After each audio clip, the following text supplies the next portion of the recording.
My name is Linda Hlazo, and I've been a practicing social worker for the past 7 years. This is actually my 8th year in social work, and I would like to make the link between the importance of social movements and the work that we actually do as practicing social workers. So, pretty much for the past 7 years, I have been part of the social workers who are full-time process notes, casework, group work, community work. But I've always felt that there is something missing within the social work practice that we have been doing. It often feels like we are unable to completely address the challenges of the communities that we work with.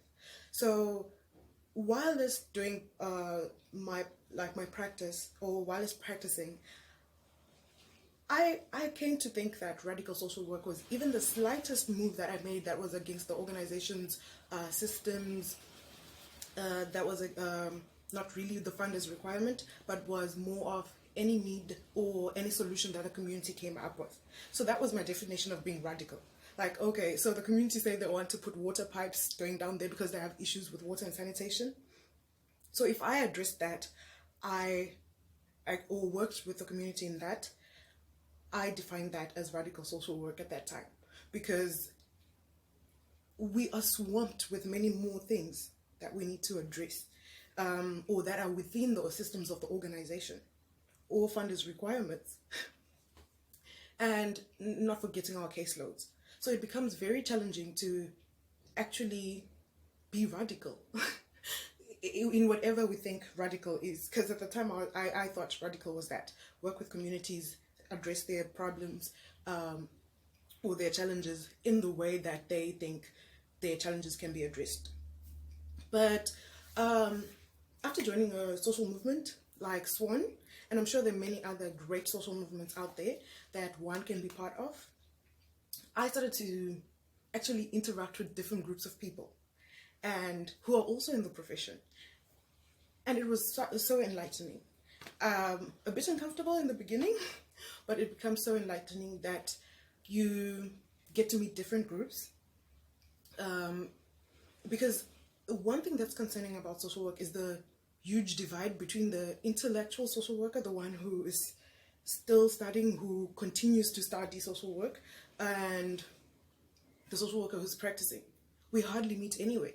So that's one thing that I noticed after joining a social movement, that at least you get to interact with intellectuals and there's an exchange of information, because it's so important that the two worlds come together. I know most intellectuals have been have practiced at one point in time, but our world is ever changing, and this interaction within social movements is one awesome thing.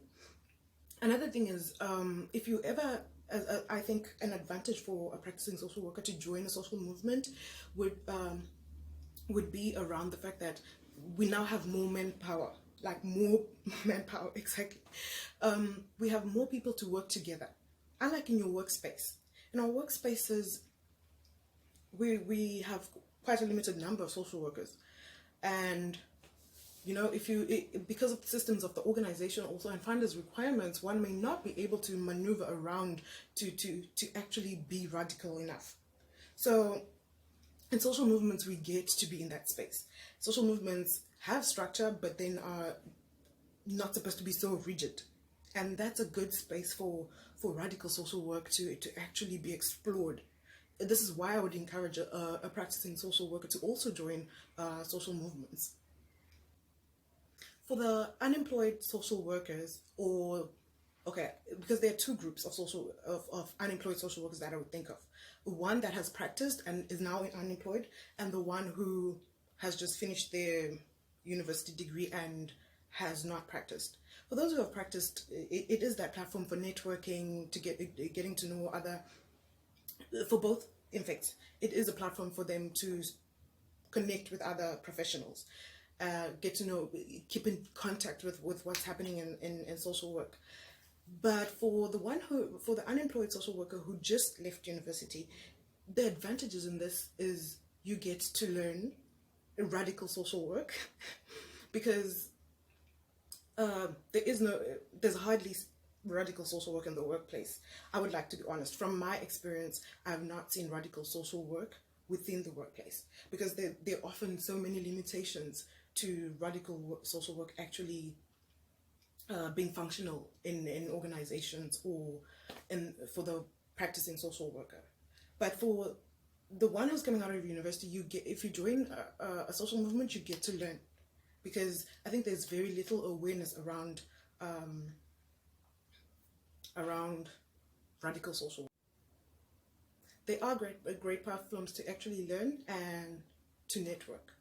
So that I regret having joined a social movement, no, because I do have a lot of work to do, and I am, you know, about the caseloads. We all know about the work, the systems within the workplace, which constrict us to only focusing on, we need to keep our finding in order, process notes, reports, we need client cases, and so forth and so forth.